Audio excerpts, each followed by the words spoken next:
Assalamualaikum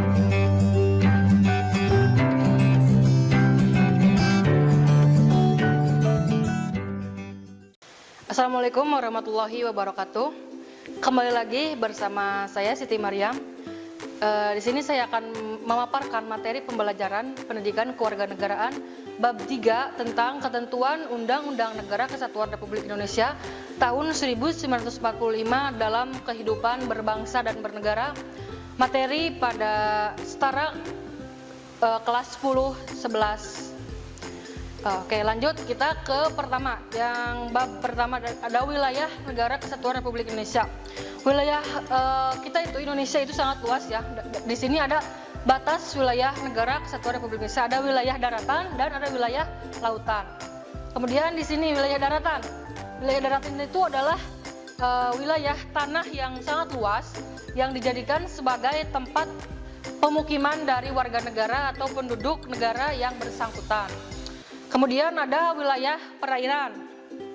Wilayah perairan ini merupakan kawasan suatu negara yang terdiri dari perairan pedalaman, perairan kepulauan, dan laut teritorial.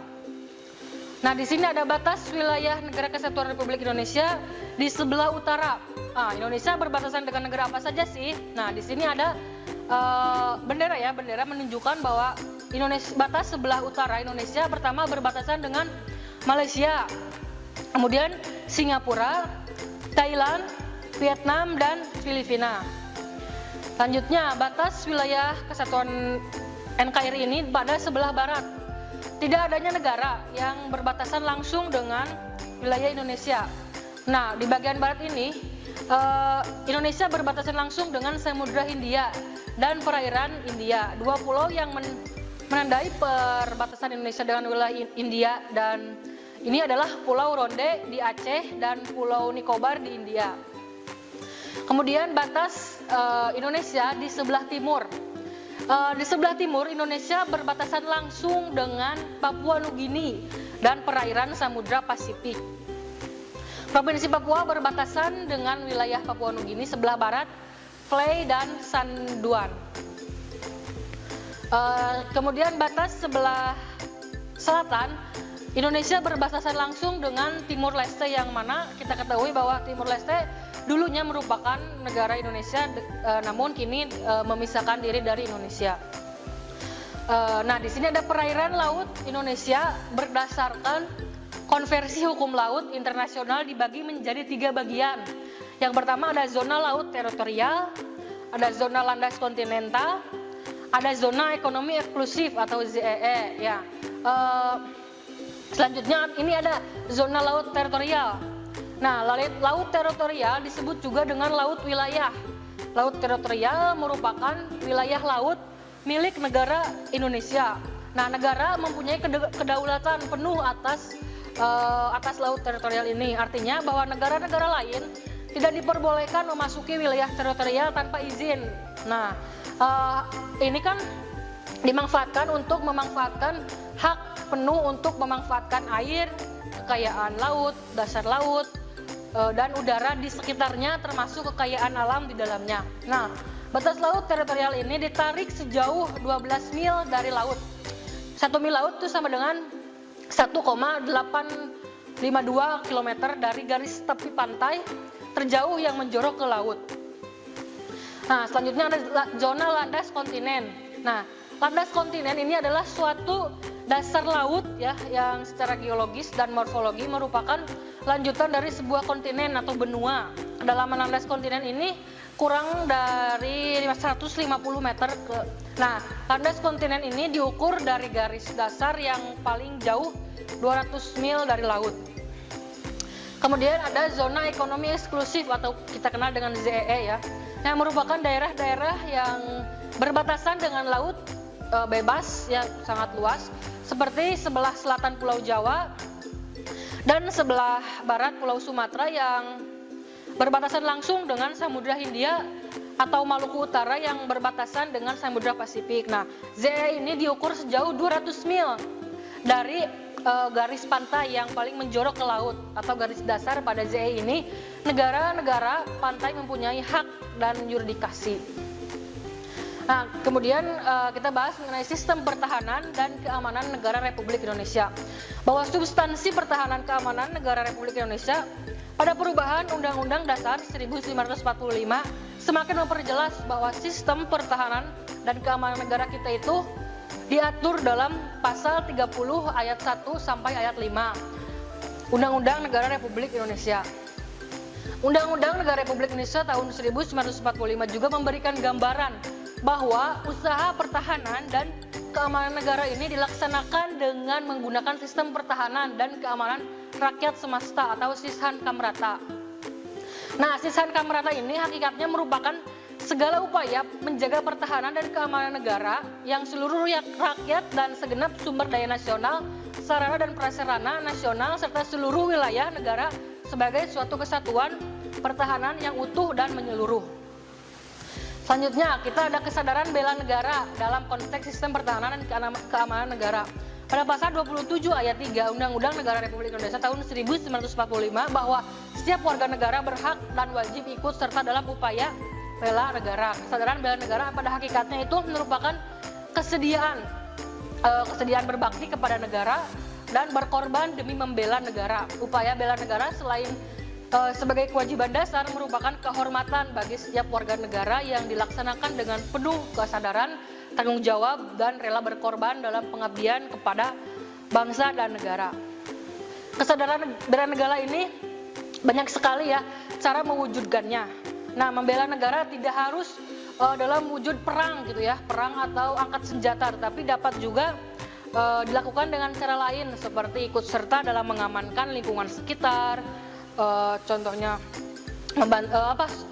siskamling, membantu korban bencana, menjaga kebersihan lingkungan, mencegah bahaya narkoba, pencegahan perkelahian antar golongan atau kelompok, cinta produksi dalam negeri, termasuk belajar dan dengan tekun dan mengikuti kegiatan pembelajaran di sekolah gitu ya. Nah, tiap-tiap warga negara itu berhak dan wajib ikut serta dalam pertahanan dan keamanan negara. Usaha pertahanan dan keamanan negara dilaksanakan melalui sistem pertahanan dan keamanan rakyat semesta oleh Tentara Nasional Indonesia dan Kepolisian Negara Republik Indonesia sebagai kekuatan utama dari rakyat sebagai kekuatan pendukung. Nah, TNI ini terdiri atas Angkatan Darat, Angkatan Laut, Angkatan Udara sebagai alat negara bertugas mempertahankan, melindungi, dan memelihara keutuhan dan kedaulatan negara. Kepolisian negara atau Kapolri itu sebagai alat negara yang menjaga keamanan dan ketertiban masyarakat, bertugas melindungi, mengayomi, melayani masyarakat, serta menegakkan hukum. Nah, susunan dan kedudukan Tentara Nasional Republik Indonesia ini, Kepolisian Negara Republik Indonesia, hubungan kewenangan Tentara Nasional Indonesia dan Kepolisian Negara Indonesia ini dalam menjalankan tugasnya secara keikutsertaan warga negara dalam usaha pertahanan dan keamanan yang diatur dalam undang-undang. Nah, di sini ada kedudukan warga negara dan penduduk di Indonesia.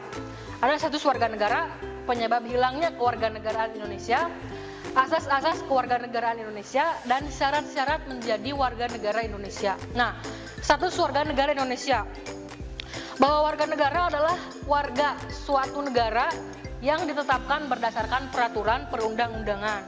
Berdasarkan ketentuan pasal 26 ayat 1 Undang-Undang Dasar Negara Republik Indonesia tahun 1945, yang menjadi warga negara adalah orang-orang bangsa Indonesia asli dan orang-orang bangsa lain yang disahkan dengan undang-undang sebagai warga negara.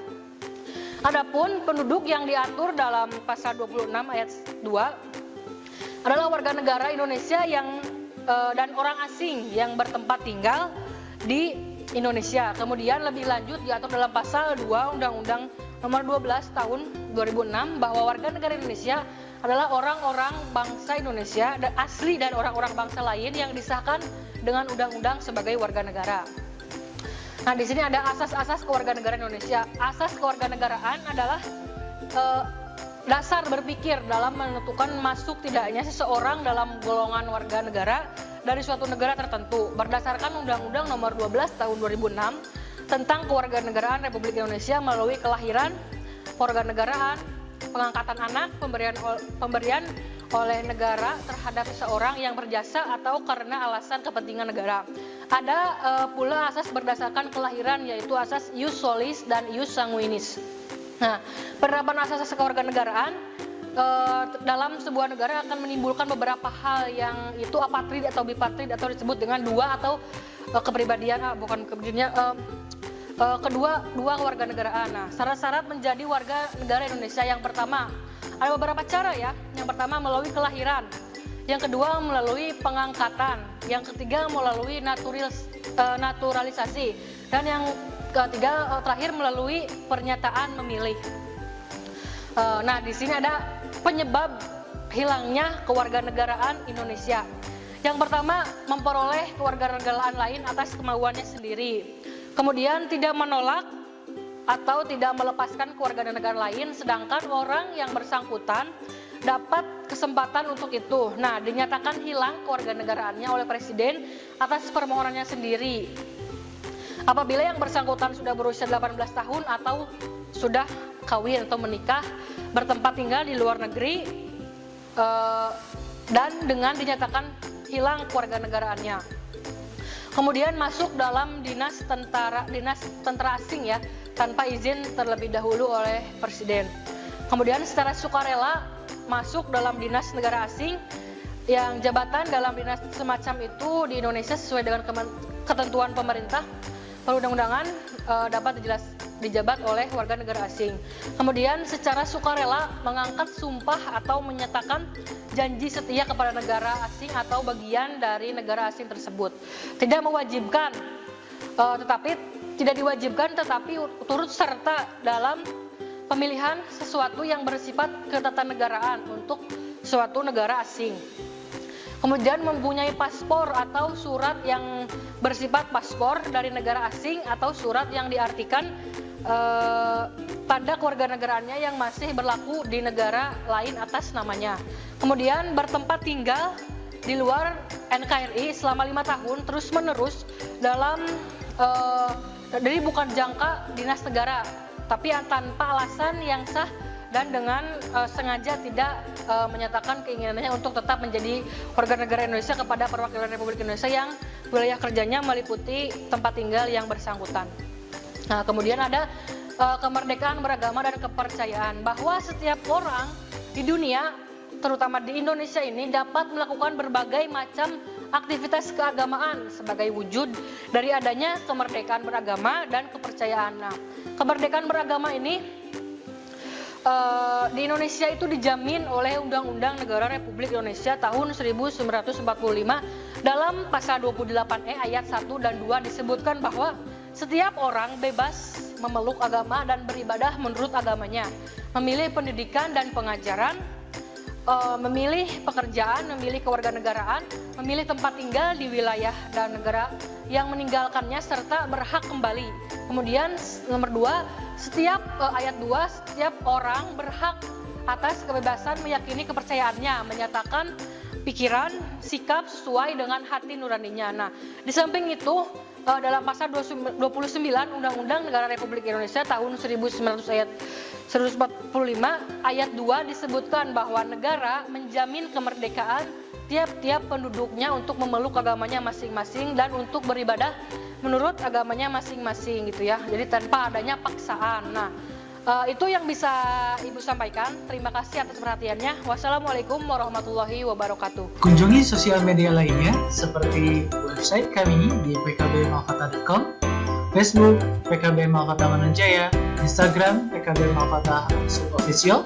Dan terima kasih telah klik video ini. Jangan lupa like, comment, share, and subscribe untuk menunjukkan dukungan kamu terhadap channel ini. Enjoy the video PKB Malkata.